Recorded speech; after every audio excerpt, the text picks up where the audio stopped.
Hi guys, James from the DBG, and you are looking at the last lot from the current commission I'm working on, the Burma and early war Pacific commission I'm working on. We have the last of the British here. We have the last of the forged in battle Bofors because there was missing parts, so they're now done. We have 3 different armoured cars. We have 3 Hurricanes. We have a platoon with some Vickers machine guns of Indian Army, so they are all Sikhs.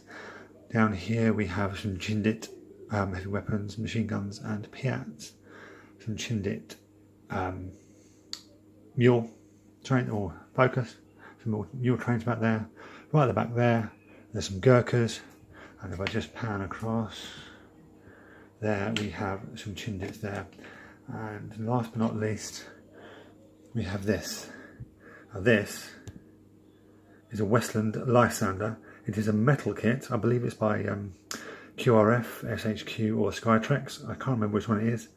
But I would heartily recommend that you do not buy it unless you are skilled with dealing with heavy metal kit. This is a heavy kit. The reason why I'm holding it and not putting it down on with the rest of the miniatures is it's so heavy, its own undercarriage cannot take its weight. I've had to repair, as I think you can tell, they're a bit wonky. I've had to repair the undercarriage 3 or 4 times. The wing struts don't marry up with the little keying on the underside of the wings. Don't know if you can see it, it's definitely there and definitely there. It doesn't come with any decals. The wings were in 2 sections. Basically this kit needs to be soldered together. Super glue isn't enough, and the parts are too thin to pin, which is why I had a major problem. And as you can tell, these little wing pylons here was what they used to carry mines, flares and bombs. Yeah, they've come off more times than I care to mention. So this is going to be fun trying to wrap this bad boy up and take it and get it to the client. But Westland Lifesander, interesting aircraft, but a horrible, horrible metal kit.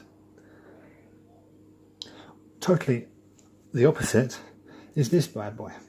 Now this is the Vista 1144 Mark 1. Focus. Mark 1 Hurricane. It's a very simple kit. There's about 8 parts. So easy to put together. Unfortunately, some of the decals are a bit, as you can see, that one's a bit off centre. I think the one on the other side, yeah, it's a bit off centre too. But a nice lovely little kit to put together. I did 3 in about 15 minutes. That's how easy it is to put together. These are from gaming models in the US. These are Rolls-Royce World War I vintage armoured cars. They're single piece and single turret resin. The only issue I have with these ones is even if you wash them thoroughly in detergent like you're supposed to, the paint still doesn't stick properly. Here we have some Staghounds. These again are from QRF, I believe. Again, they could be SHQ or Skytrex, I'm not 100% sure. Interesting little kit, it literally is just axles and turret. And these, I have absolutely no idea what these are. I think they are an armoured car which was made obsolete quite quickly in the desert, called an Otter. I could be very wrong on that, but there you go. And they're all armed with 20mm cannon and it's a boy's anti-tank rifle and a water-cooled Vickers machine gun. Now let's have a quick look at 1 or 2 of these Indians. Now, these are Battlefront. They're a bit dark because they're in jungle greens, and obviously I've done ethnic skin tones, so you won't. Yeah, unfortunately you're not getting a lot of the detail on this. But yeah, they're Battlefront, and so they're good quality, they're alright. You don't need to worry about the quality of these ones, and they paint up really nicely.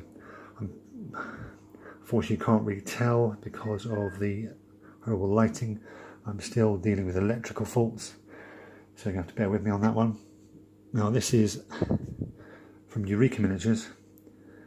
Now, these are fantastic. Unlike the Battlefronts, these are true scale, so everything's in proportion, and that Vickers machine gunner is absolutely lovely. And down here we have one of them armed with a Piat, which is a projectile infantry anti-tank. It's a spring-loaded anti-tank weapon. It was a bit of a pig to use. Depending on your who you read, they're really effective or not so effective. This is my favourite. Knocked everyone over. This is my favourite mule. This one has a 3-inch mortar, and the Chindits use mules extensively on their operations throughout the jungles of Burma. Here is another Eureka Miniatures Gurkha, and if you compare him to a Chindit, there's actually quite a notable size difference. I know Gurkhas are, or the Nepalese are, slightly smaller. Their average height is slightly smaller than Europeans, but I think that's a bit too much of a disparity. And got a little mortar guy there with an American 60mm mortar. Where are you? Here he is. He is a Chindit officer in his jungle greens with his dark khaki cap, map case and a pistol.